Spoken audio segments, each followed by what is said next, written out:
Hello peeps, welcome to Ticky Techie. My name is Neil, this is my channel, this is my first video.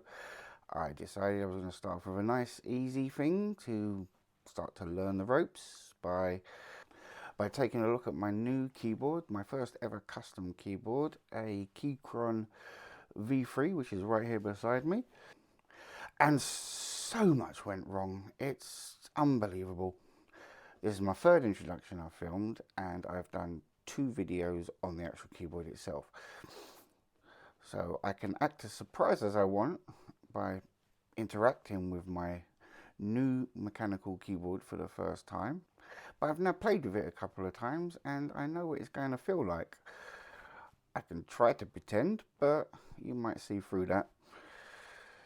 So, a quick introduction about myself and what I'm doing with this channel. As I said, my name is Neil. I love messing around with tech, playing with tech, just generally. I've always enjoyed it ever since I was a kid. My mum told me she gave me a rotary phone when I was 6 years old. I took it apart, put it back together. I had my first computer when I was 8, a ZX81. So I learnt to code from quite a young age. We had no storage device, no tape deck, so I had to code every game I wanted to play every time. And then I sort of moved away from tech through jobs and everything as I got older, but I still kept in it, owning computers. I did a lot of pre-built stuff, things like that. I've lived my whole life with undiagnosed autism, which I didn't want to believe, but it's gotten to the stage now where there's just too many signs and my wife keeps pointing them out and I can't really deny them anymore. And over a decade ago, I woke up with a bad back and I've had a bad back ever since. And it's got progressively worse. I've seen doctors, pain management, had procedures. I've got a degenerative spinal disease apparently, which is fun and games. I'm required to go in for regular spinal injections, things like that. And I'm bedbound a lot of the time. So as you can imagine, my mental health doesn't always. So I've decided to do something about it. I tried to seek help from the professionals in the medical health service and they didn't think I was doing enough. I don't know whether I was just a name on their list they wanted to deal with and get off, or whether they just don't understand the I actually can't physically do that isn't an excuse, it's an actual reason. Now as I'm having to deal with my mental health myself, I've decided to do something about it, and I've decided to start this channel. I've decided to do something that I enjoy doing. I want to give myself a reason to get up even when I don't want to. I want to make sure I've got something to keep my mind focused on even if I can't get up, whether it's just having ideas. Before I made this video, I had the idea for all this and I was about to begin, and then I was bedbound again for 5 days. And during that time I had an idea for 3 more videos I could do, which has kept me pretty sane, and I've felt a lot better just by having something to think about other than how much pain I'm in and how hard it is, and you know, all the terrible stuff that goes through your mind when that sort of thing happens. On a personal level, I have a degree in computer science. I only received a third because my final year began at the height of COVID, and due to family circumstances we had to fully self-isolate. Me and my wife had to become full-time teachers to our 2 young children and our 3 teenagers, which was, as you can imagine, a barrel of laughs. This is the final introduction I'm doing. I don't care how it sounds, how it looks, or how it's even come out. If it's terrible, you're just going to have to deal with it. I'm sorry, I'm not filming this again. I'll explain to you what went wrong as I go through looking at the keyboard. As each part will explain why I had to re-record, or why I had to adjust my ideas, or why I just at some points had enough, walked away and took a break. I don't know if you can hear the chair squeaking in this, but every now and then this chair squeaks and that's really annoying me. If you can hear it, I'm sorry, but tough. Now let's look at this keyboard.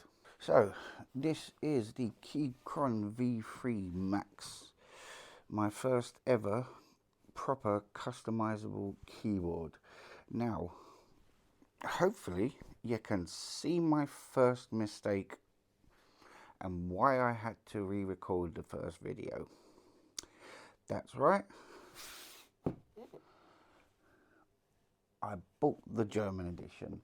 I sent an email to Keychron to inform them that they had sent me the incorrect edition. They sent me the German ISO and not the UK ISO, and that they needed to, and how would I go about having the mistake corrected, whereupon they emailed me my receipt, and yes, I had actually somehow ordered the DE ISO version and not the UK ISO version. And despite doing German for 5 years in secondary school, some 30 years ago, mein Deutsche ist nicht sehr gut, ja? Other than counting to about 20, that's my lot. This started as a simple, let's look at this keyboard, which I'll open now. Let's look at this keyboard so I can teach myself the basics, how to film, set up a camera, turn on a light, oh my days, edit, just learn some techniques. It became a whole thing. But now I'm going to have to replace the keys, and if I'm going to have to replace the keys, maybe we should go a bit further, who knows. So this is the keyboard. I will pretend to be shocked at how it feels. In the box we get our V3 wireless manual, which shows us the fully assembled version, the bare bones version. I received the fully assembled German version. Quick start guide. It shows the VIA key remapping software here. Now I've heard that that doesn't work very well and that it's better to use Keychron's own software. I say software, I believe they both run in browsers. That is the basic manual, mainly in English, for a German keyboard. We have our warning to be gentle with the pins. Sure to align them in the sockets correctly. Make sure pins are straight, do not bend them. Nice, simple. We have our quick start guide.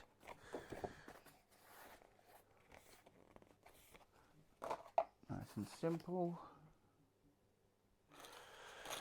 We have our braided cable. Feels decent quality. USB-A to USB-C. The A is an adapter. USB-C.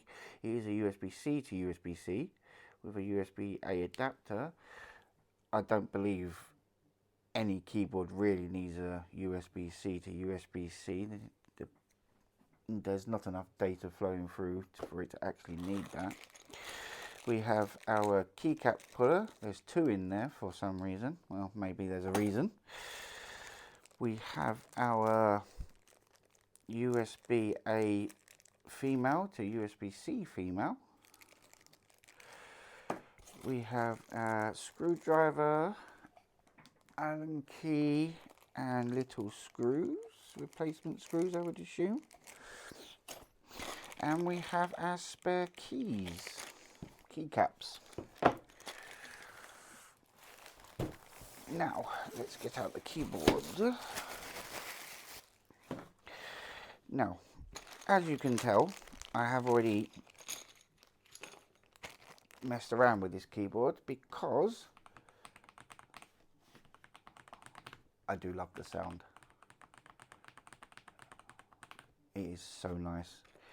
My previous keyboard was an MSI Vigor GK30, I believe, from about 5 years ago, that cost me £40 to £50, which had I think they're called mushroom caps and clicky switches, which I loved, but they're very loud. And these are so soft and so smooth. When my daughter first touched and used this keyboard, the first thing she said was, "It feels like butter." Amazing. Watching keyboard videos, the one word I always hear is buttery. And fock. Doesn't fock, but it is buttery. Now, as you can see, as I was saying, there's the window keys installed. Usually it comes with the option keys installed to begin with, as Keychron were originally makers of Apple keyboards. So they would come with the option keys and the command keys, which have to be swapped over for the alt and window keys. I have no idea if I've got them backwards now, but it doesn't matter because they're all being changed anyway. You also get a lock key, which I assume you can change for another key to put a lock there, and the escape key if you don't want the red one. In our German keyboard,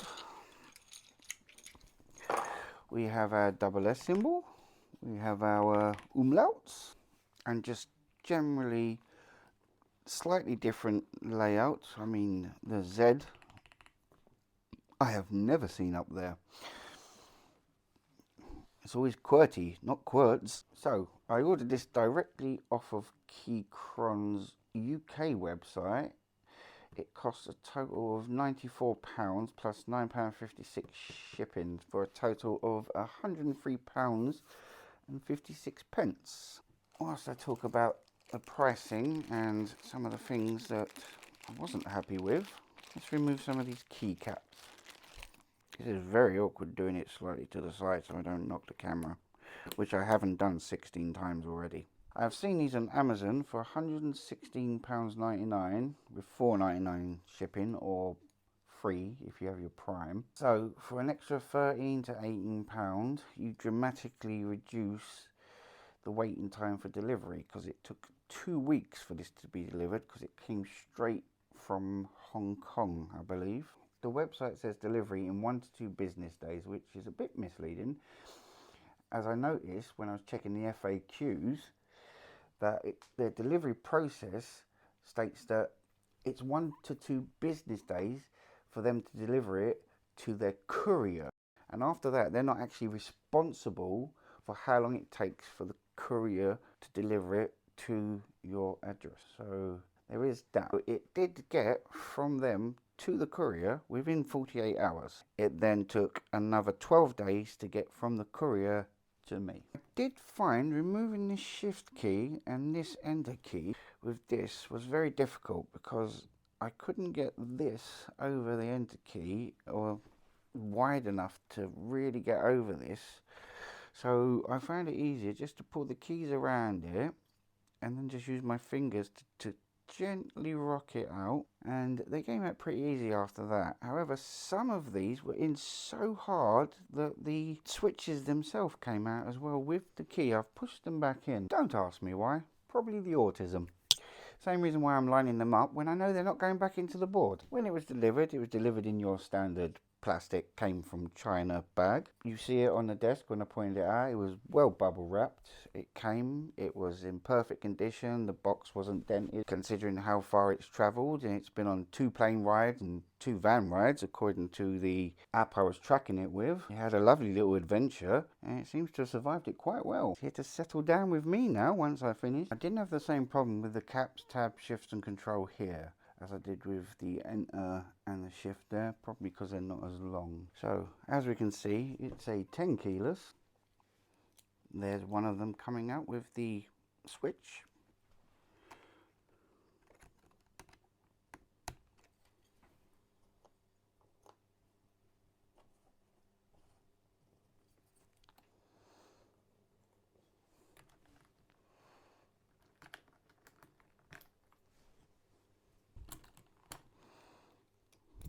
Boo, boo.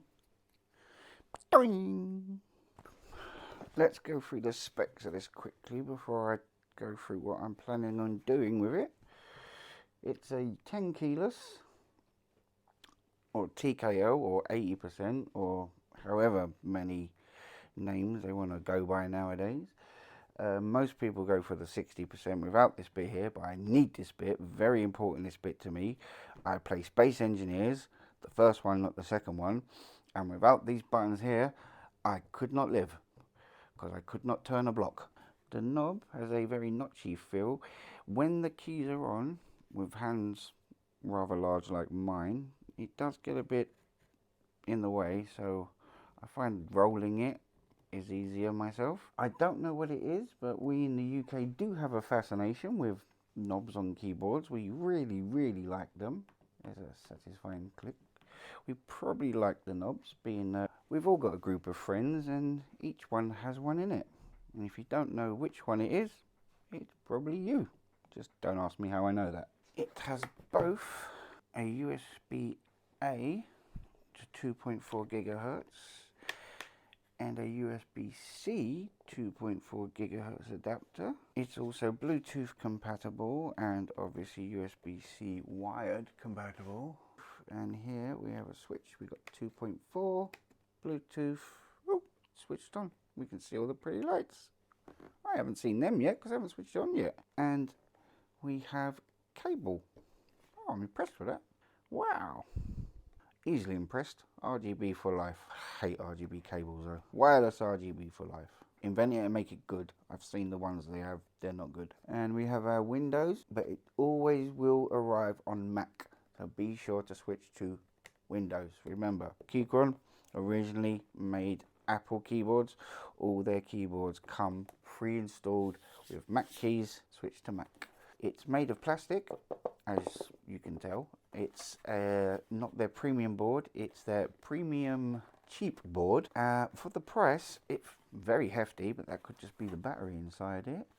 Speaking of the battery, it has a 4,000 milliamp battery, which they claim has 225 hours of life if you use it without the RGB, and 100 hours if you use it with the RGB. Take that with a pinch of salt, because we all know with electric car mileage are grossly exaggerated, and I love that these are magnetic as well. Simple things. It takes 5 hours to charge from dead. Has a 1000 hertz polling rate when running on cable or 2.4 gigahertz, but not on the Bluetooth, which means it runs with a little more latency. As for the keys, they're what's called double shot PBT, which I believe just means plastic inside of plastic. They're a very solid feeling plastic. They're very smooth. They do feel good, and it's a shame that I have to get rid of them, but I have a new set to put in and I've had a little feel, and they do feel nice, and hopefully they'll feel just as good. We have south facing LEDs. Remove one of these and have a look. Why can't I pick one?